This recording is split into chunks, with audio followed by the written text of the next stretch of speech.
मुल्क में army day के मौके पर सदर जमहूरिया द्रौपदी मुर्मू ने हिंदुस्तानी फौज को मुबारकबाद देते हुए उसे कौम की सलामती को मजबूत बुनियाद करार दिया है। अपने पैगाम में सदर मुमलिकत ने कहा कि आर्मी डे उन फौजी जवानों की जुर्रत, फर्ज शिनासी और अजीम कुर्बानियों को खराज तहसीन पेश करने का दिन है, जो पूरी साबित कदमी के साथ मुल्क की खिदमत अंजाम दे रहे हैं।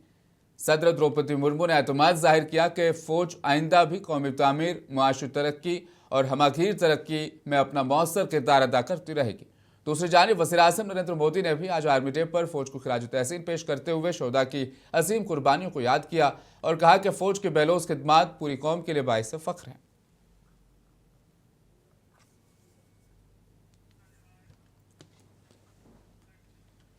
राजस्थान के दारुल हुकूमत जयपुर में आज आर्मी डे की शानदार परेड मुनक़िद हुई, जिसमें भारतीय फौज की ताकत, नज़्म-ओ-ज़ब्त और जदीद सलाहियतों का मुजाहिरा किया गया। परेड में मुख्तलिफ रेजिमेंटों और जदीद दिफाई साजो सामान की नुमाइश भी की गई, जबकि आला फौजी अफसरान और मुअज़्ज़ज़ मेहमान तकरीब में शरीक रहे।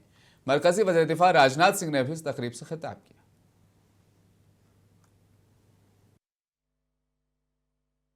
सबसे पहले थल सेना दिवस के इस गौरवशाली अवसर पर आप सभी के बीच होना, मैं मानता हूं, हमारे लिए एक सौभाग्य का विषय है। समर्पित कर दिया आज का दिन उन जवानों के अदम्य साहस, अटूट समर्पण और अप्रतिम बलिदान की गाथा को स्मरण करने का दिन है, जिनके समर्पण और साहस के कारण आज हमारा पूरा भारत सुरक्षित है। वज़ीर-ए-आज़म नरेंद्र मोदी ने कहा कि हिंदुस्तान ने अपने तनु को जमहूरियत की सबसे बड़ी ताकत में तब्दील कर दिया है। दुनिया को ये दिखाया है कि मजबूत जमहूरियत, जमहूरी इदारे और अमल मुल्क की तरक्की को इस्तेहकाम, रफ्तार और वसअत फराहम करते हैं। नई दिल्ली में दौलत मुश्तरका के स्पीकर्स और प्रिजाइडिंग ऑफिसर्स की 28वीं कन्वेंशन से खिताब करते हुए वज़ीर-ए-आज़म ने कहा, हिंदुस्तानी जमहूरियत एक घने दरख्त की मानिंद है, जिसकी जड़ें गहरी और मजबूत हैं। दिल्ली में दौलत मुश्तरका के स्पीकर्स और प्रिजाइडिंग ऑफिसर्स की 28वीं कॉन्फ्रेंस से खिताब करते हुए वज़ीर आज़म ने कहा कि आज़ादी के वक्त ये खदशा जाहिर किया जाता था कि इतने तनव्वो के साथ जमहूरियत हिंदुस्तान में पनप नहीं सकेगी, लेकिन हिंदुस्तान ने साबित किया कि यही तनव्वो जमहूरी निज़ाम की बुनियाद है। उन्होंने कहा कि एक और अंदेशा ये था कि अगर जमहूरियत कायम भी हो गई तो तरक्की मुमकिन नहीं होगी, मगर हिंदुस्तान ने दिखाया कि जमहूरी इदारे और अमल मुल्क को इस्तेहकाम, रफ्तार और वुसअत फराहम करते हैं और आज हिंदुस्तान दुनिया की तेज तरीन तरक्की करती मईशतों में शामिल है। वज़ीर आज़म ने कहा कि हिंदुस्तान की जमहूरियत सदियों पुरानी मुशावरत, मुकालमे और इज्तिमाई फ़ैसलों की रिवायत पर कायम है, इसीलिए इसे मादर जमहूरियत कहा जाता है। उन्होंने जोर दिया कि हिंदुस्तान न सिर्फ दुनिया की सबसे बड़ी जमहूरियत है, बल्कि इसकी वुसअत बेमिसाल है, जिसकी मिसाल 2024 के आम इंतखाबात हैं, जिनमें तकरीबन 98 करोड़ वोटर्स ने हिस्सा लिया। भारत में डेमोक्रेसी का अर्थ लास्ट माइल डिलीवरी है। हम एक लोक कल्याण की भावना से हर व्यक्ति के लिए बिना किसी भेदभाव के काम कर रहे हैं और इसी लोक कल्याण की भावना के कारण बीते कुछ वर्षों में भारत में 25 करोड़ लोग गरीबी से बाहर निकले हैं। आखिर में वज़ीर आज़म ने कहा कि हिंदुस्तान आलमी जुनूब के मसाइल को हर आलमी प्लेटफॉर्म पर मजबूती से उठा रहा है और G20 सदारत के दौरान भी हिंदुस्तान ने तरक्की पजीर ममालिक की तरजीहात को आलमी एजेंडे के मरकज़ में रखा। ये कॉन्फ्रेंस दौलत मुश्तरका के 42 ममालिक के पार्लिमानी नुमाइंदों की शिरकत के साथ जमहूरी इदारों के मुस्तकबिल, जदीद टेक्नोलॉजी और पार्लिमानी निज़ाम को दरपेश नए चैलेंजेस पर गौर कर रही है। ब्यूरो रिपोर्ट, मुनसिफ टीवी। महाराष्ट्र में 29 शहरी बल्दियाती इदारों के इंतखाबात के लिए वोटिंग पुरअमन रही, जिसमें सबसे ज़्यादा तवज्जो मुंबई की बरहैन मुंबई म्यूनसिपल कॉरपोरेशन पर मरकूज रही। बीजेपी की क़यादत वाली मायावती और ठाकरे बरादरान के इत्तेहाद के दरमियान सख्त मुकाबला देखने को मिला। रियासत भर में सुबह 7:30 बजे से शाम 5:30 बजे तक वोटिंग हुई, जिसमें 3 करोड़ 48 लाख वोटर्स ने 15,931 उम्मीदवारों के मुस्तकबिल का फैसला किया। इंतखाबात मजमूई तौर पर पुरअमन रहे और सिक्योरिटी के सख्त इंतजाम किए गए थे। वोटिंग के इख्तिताम के बाद रियासती इलेक्शन ऑफिसर ने बताया कि वोटिंग मजमूई तौर पर 50% के आसपास रही। वोटिंग में इख्तिताम के बाद मौसूल हुई इत्तलात के मुताबिक BMC पर बीजेपी इत्तेहाद का कब्जा हो सकता है। कल सुबह 10 बजे वोटों की गिनती का आगाज होगा।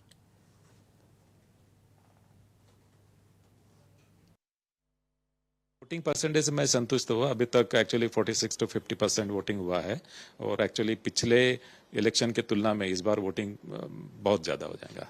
काउंटिंग 10 बजे से चालू हो जाएंगी और काउंटिंग मुंबई महापालिका में 25 रिटर्निंग अफसर की अलग अलग जगह पे काउंटिंग है और ये काउंटिंग एक एक वार्ड की करके प्लान की। मुल्क में महंगाई से मुतालिक ताज़ा सरकारी आदाद-ओ-शुमार सामने आ गए हैं। थोक कीमतों पर मबनी अफरात ज़र में लगातार दूसरे महीने इजाफा रिकॉर्ड किया गया। अगरचे पिछले 2 महीनों में थोक महंगाई मनफी सतह पर रही थी, तमाम दिसंबर में कीमतों का रुझान एक बार फिर मुस्बित हो गया है। देखिए महंगाई पर हमारी खास रिपोर्ट। सरकारी आदाद-ओ-शुमार के मुताबिक दिसंबर 2025 में थोक कीमतों पर मबनी अफरात ज़र 0.83% तक पहुंच गई, जो मुसलसल दूसरे महीने इजाफा जाहिर करती है। इससे कबल अक्टूबर और नवंबर में थोक महंगाई मनफी सतह पर रही थी, ताहम दिसंबर में कीमतों का रुझान एक बार फिर मुस्बत हो गया है। दिसंबर 2024 में थोक अफरात ज़र की शरह 2.57% रिकॉर्ड की गई थी। सनती वजारत के मुताबिक महंगाई में इस इजाफे की बुनियादी वजह तैयारशुदा मसनूआत, मादनियात, मशीनरी और आलात, ग़िज़ाई मसनूआत और टेक्सटाइल की कीमतों में इजाफा है। ग़िज़ाई अशिया में मनफी महंगाई की शरह दिसंबर में कम होकर 0.43% रही, जबकि नवंबर में ये 4.16% थी। सब्जियों में भी कीमतों में कमी की रफ्तार सुस्त पड़ी और दिसंबर में मनफी शरह 3.50% रही। तैयारशुदा मसनूआत में थोक महंगाई बढ़कर 1.82% हो गई, जबकि नॉन फूड आर्टिकल्स में महंगाई 2.95% रिकॉर्ड की गई। ईंधन और बिजली के शोबे में मनफी महंगाई का रुझान बरकरार रहा। माहिरीन के मुताबिक आलमी कमोडिटी कीमतों में इजाफे और रुपए पर दबाव के बायस आइंदा महीनों में थोक अफरात ज़र में मामूली इजाफा जारी रह सकता है। इधर दिसंबर में खुर्दा महंगाई भी बढ़कर 1.33% हो गई है।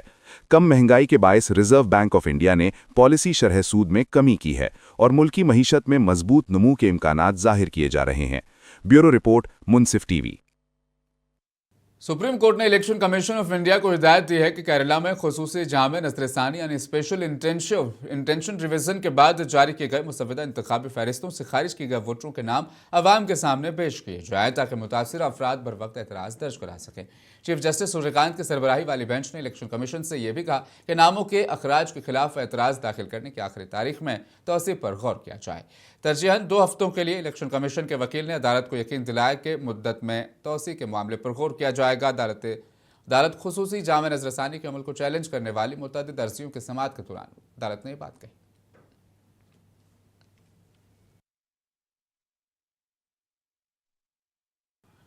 कोलकाता में मगरबी बंगाल के गवर्नर सी आनंद बोस ने वजीर आला को सुप्रीम कोर्ट की जानिब से जारी नोटिस के मामले पर रद्द-ए-अमल जाहिर किया। मीडिया से बात करते हुए गवर्नर आनंद बोस ने कहा कि अगर आइन की बालादस्ती सबसे अहम है और तमाम आइनी ओहदों पर फायज अफराद को अदालती अमल और कानून का एहतराम करना चाहिए। गवर्नर ने कहा कि सुप्रीम कोर्ट का नोटिस एक आइनी अमल का हिस्सा है और ऐसे मामलात को सियासी रंग देने के बजाय कानूनी दायरे में रहकर हल किया जाना चाहिए। Howsoever high you think you are, the law is always above you. That dictum has been again reinterpreted and reinforced by the judgment of the Supreme Court.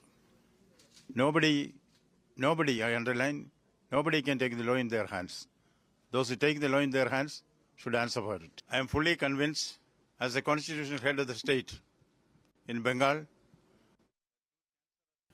Delhi के सीएम रेखा गुप्ता ने दारुल हुकूमत में मुनक़िदा समर्थ भारत प्रोग्राम में शिरकत की और इस मौके पर खिताब किया। अपने खिताब में वज़ीर आला ने कहा कि समर्थ भारत जैसे इक़दामात मुल्क को खुद कफील बनाने के सिमत एक मजबूत कदम है और नौजवानों को तरक्की के अमल में फ़आल किरदार अदा करने की तरग़ीब देते हैं।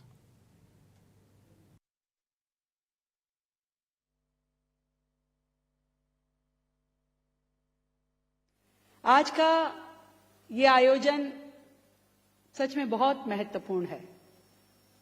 नाम से ही जैसे हम विचार कर सकते हैं, कौशल विकास से समर्थ युवा और समर्थ युवा से समर्थ भारत।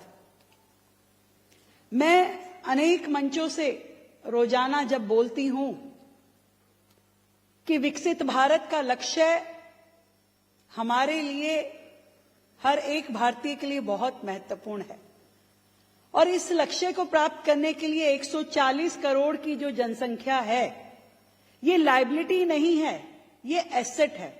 इसको यदि हमने एसेट के रूप में माना और इस पे काम करना शुरू किया तो निश्चित